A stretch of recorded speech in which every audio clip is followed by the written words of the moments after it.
چاند پور گاؤں کی ایک چھوٹی سی بستی اپنی سادگی اور امن و سکون کی وجہ سے مشہور تھی۔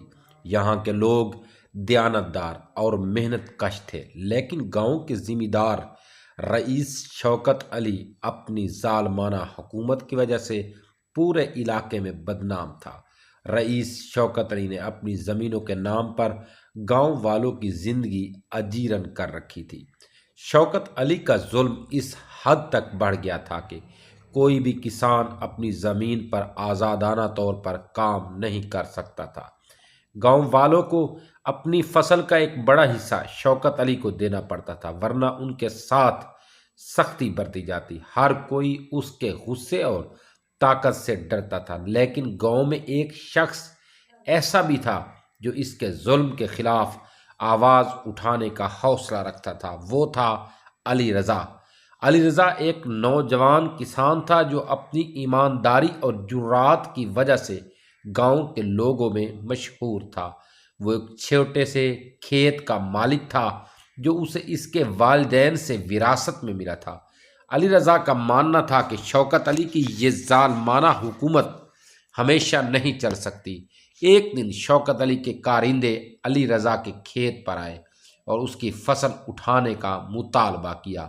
علی رضا نے انکار کر دیا اور کہا، یہ زمین میری محنت کا نتیجہ ہے، میں شوکت علی کو ایک دانہ بھی نہیں دوں گا۔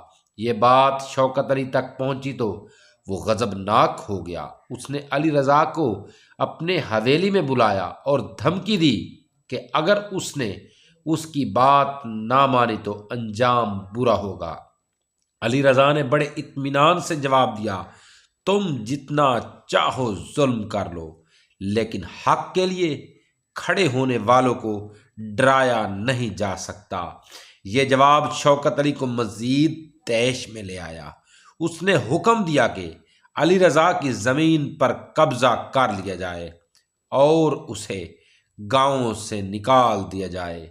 بغاوت کا آغاز۔ پیارے دوستو، علی رضا کو جب گاؤں سے نکالا گیا تو گاؤں کے لوگ اس کے حق میں آواز اٹھانے لگے۔ ان کے دلوں میں علی رضا کی جرات نے ایک نیا جذبہ پیدا کر دیا تھا۔ لوگ سمجھ چکے تھے کہ اگر وہ یکجا ہو جائیں تو شوکت علی کے ظلم کا خاتمہ ممکن ہے۔ علی رضا نے گاؤں کے بزرگوں اور نوجوانوں کو اکٹھا کیا اور ایک میٹنگ کی۔ اس نے کہا، ظلم کے خلاف کھڑے ہونے کا یہی وقت ہے۔ اگر ہم آج خاموش رہے تو آنے والی نسلیں بھی ہماری طرح غلام بن کر جئیں گی۔ سب لوگوں نے علی رضا کی بات سے اتفاق کیا اور ایک منصوبہ بنایا۔ انہوں نے فیصلہ کیا کہ گاؤں کی فصلوں کو شوکت علی کے کارندوں سے بچانے کے لیے ایک مشترکہ محاذ بنایا جائے گا۔ انقلاب کی شروعات۔ شوکت علی نے جب دیکھا کہ گاؤں کے لوگ اس کے خلاف کھڑے ہو رہے ہیں تو اس نے مزید ظلم کرنا شروع کر دیا۔ اس کے کارندے گاؤں میں آ کر لوگوں کو ڈراتے، دھمکاتے اور ان کی زمینوں پر قبضہ کرنے کی کوشش کرتے، لیکن گاؤں والوں نے ہار نہیں مانی۔ ایک رات علی رضا اور اس کے ساتھیوں نے شوکت علی کی حویلی پر دھاوا بولا۔